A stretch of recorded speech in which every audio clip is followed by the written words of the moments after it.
I'll always remember my first Metroidvania. I was in high school at the time, and a good friend at work started talking about how amazing a certain game was.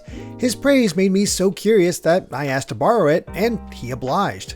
This was the era of the PlayStation, a time for me where I discovered new genres, new series, and simply solidified my love of video games. So a 2D platformer that focused more on exploration and combat while implementing RPG elements, it was straight down my alley. And my friend wasn't wrong. The game was amazing, and I wanted more. What game was it? Castlevania Symphony of the Night. After that, I played every Castlevania in that style that I could, and I was in a golden age. The GBA and DS trilogies were incredible and still contain some of my favorite games in the series. It was also at this time that I started playing Metroid, especially after learning that it had inspired Symphony of the Night. Again, it was the perfect time. Metroid Prime had just been released alongside Metroid Fusion, and not long after, there was Metroid Zero Mission. I had attempted the series back with Metroid 2, but it was so much more accessible now, and that was all it took. I loved this genre. The problem was, it wasn't super common. There was Metroid and Castlevania, and that's about it. I'm sure there were others, but they just weren't talked about in the same way. I mean, there's a reason the genre is known as Metroidvania. So I ended up not playing any beyond those two for over a decade. Little did I know that the genre exploded thanks to the indie scene. There are so many examples, and I've missed nearly all of them.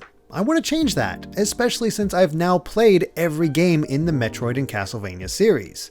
With that in mind, welcome to Search Action, where I'm setting out to expand my horizons in the Metroidvania genre.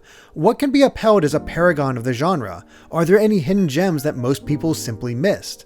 Do I agree with the games that are held up as the standard? And it's that question that I'll be focusing on with this inaugural episode, as many people insisted that I begin with Cave Story, what many consider to be the quintessential indie game. But how does it hold up as a Metroidvania?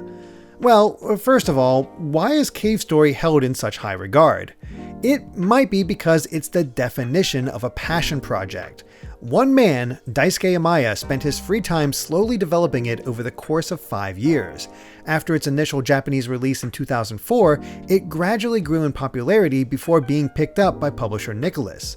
With their help, Cave Story was ported to the Wii, the DSi, the 3DS, and the Switch, each one adding new enhancements and features.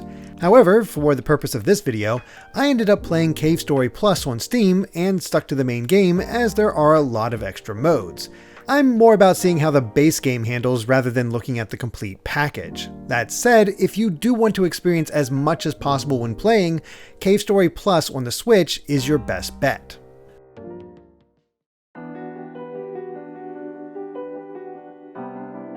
One of the first things that struck me about the world Amaya created was how adorable it seemed, and how it was used to underlie the darkness that's always present. Take the opening. As soon as it starts, the title screen simply shows a mysterious man in a lab coat laughing next to a crown on a throne, while two other characters float nearby in bubbles. It's immediately unsettling, but also quickly forgotten because the menu theme is an outright bop. And this sense of a lighthearted adventure continues as Cave Story begins. Your character is a young boy waking up in a cave with amnesia and no weapons. But it's not long before a basic gun is found and he arrives in a village full of cute bunny people, the Mimiga. They're worried because the man from the title screen, the Doctor, has been kidnapping Mimiga for some unknown purpose. He's also sent two servants, Balrog and Misery, to find a human that was turned into a Mimiga named Sue. In the confusion, a young Mimiga girl is instead kidnapped. It all feels pretty lighthearted and fun in these moments, a basic adventure to encourage players to the next area. But the introduction of the red flower changes everything. This flower drives Mimiga insane when ingested and greatly increases their power. With this, the Doctor plans to build an army and wage war in a bid to take over the world. But what makes this truly tragic is the fact that there's no way to change the Mimiga back after it's been eaten. It's here that many of Cave Story's darkest moments come into play, and it's honestly shocking how harsh this world really is. The Mimiga might be cute, Balrog might be a lovable idiot, there might be silly visuals, but there are some truly heart-wrenching moments. However, I'll save the deeper look into the story for later, as it will involve spoilers. Rather, I'd like to talk about one of my biggest takeaways from Cave Story. It's not a Metroidvania. Wikipedia has it labeled as one, it was recommended to me as one by several people, and there's a lengthy thread on Reddit where its merits as a Metroidvania are discussed. So I'll throw my hat into this ring and repeat, it's not a Metroidvania. To me, the genre is defined as an action game where exploration is key and the search for new abilities is required to explore places previously inaccessible. That's why Japanese developers have settled on the name search action for the genre. Cave Story is more of an explore action, though it's easy to see why this would be confusing. The game features wide open areas to explore with the occasional secret to find, namely health and missile upgrades. A jingle reminiscent of the Metroid item obtain theme even plays.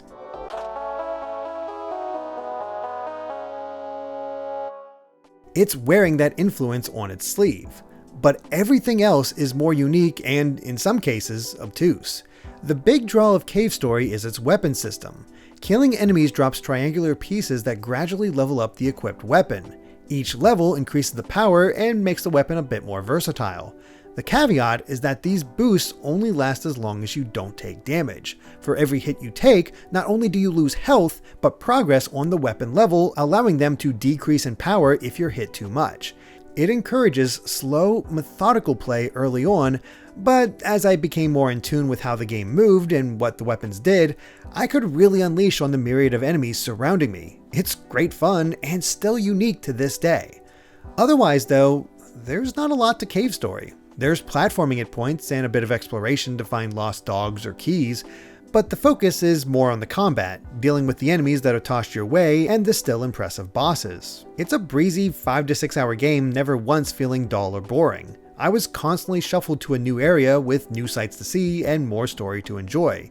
And the end of the game really increases the amount of platforming necessary to create a significant challenge that feels satisfying to overcome. The biggest problem is that it's too obtuse for its own good in the name of replayability.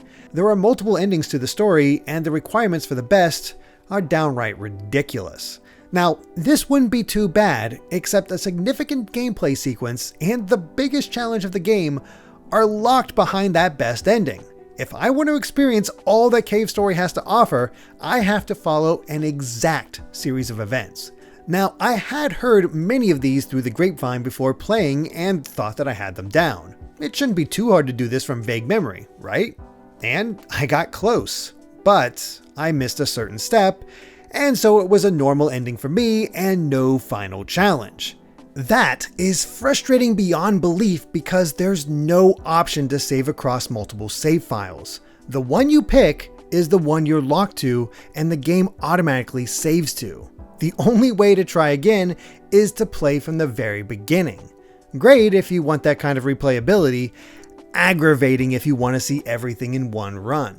So let's dive into those spoilers and discuss what makes the story of Cave Story so good and the requirements for the best ending so bad. Skip to this time if you'd like to stay spoiler free.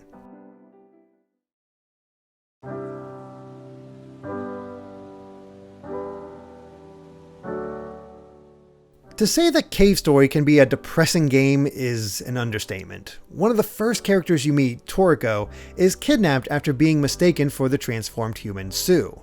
And just as you're about to rescue her, the doctor forces her to eat a red flower, and you're forced to kill her in self-defense. There are no other options. All the while, another Mimiga, King, tries to stop the doctor in revenge, only to be killed himself. Toriko is implied to be a child, one that's already seen her fair share of tragedy, which explains King's desire to protect her. This is the moment that serves as a shakeup, as before, the plot came off as a silly adventure. Balrog was bursting through walls screaming, "Oh yeah!" like the Kool-Aid Man. He was transformed into a frog at one point. You hunt down lost dogs for an old lady. It felt like a wacky adventure. And there are moments like these afterward, but the mood changes, especially after learning the backstory of the caves. They're actually a floating island, and long ago there was a war where the surface sent robots there to slaughter the Mimiga out of fear for the red flower and the source of the doctor's power, the Demon Crown. But you and another robot, Curly Brace, came to care for the Mamiga after you both lost your memories, so it becomes a race against time to stop the Doctor before he can enslave all the Mamiga on the island and wage war on the surface. It's a good story, compelling, filled with fascinating lore, and memorable villains in the form of Balrog, the Witch Misery, and the Doctor himself. There are stakes here that not many other games achieve, and the normal ending is fine in and of itself. But I so wanted that best ending. What did I need to do?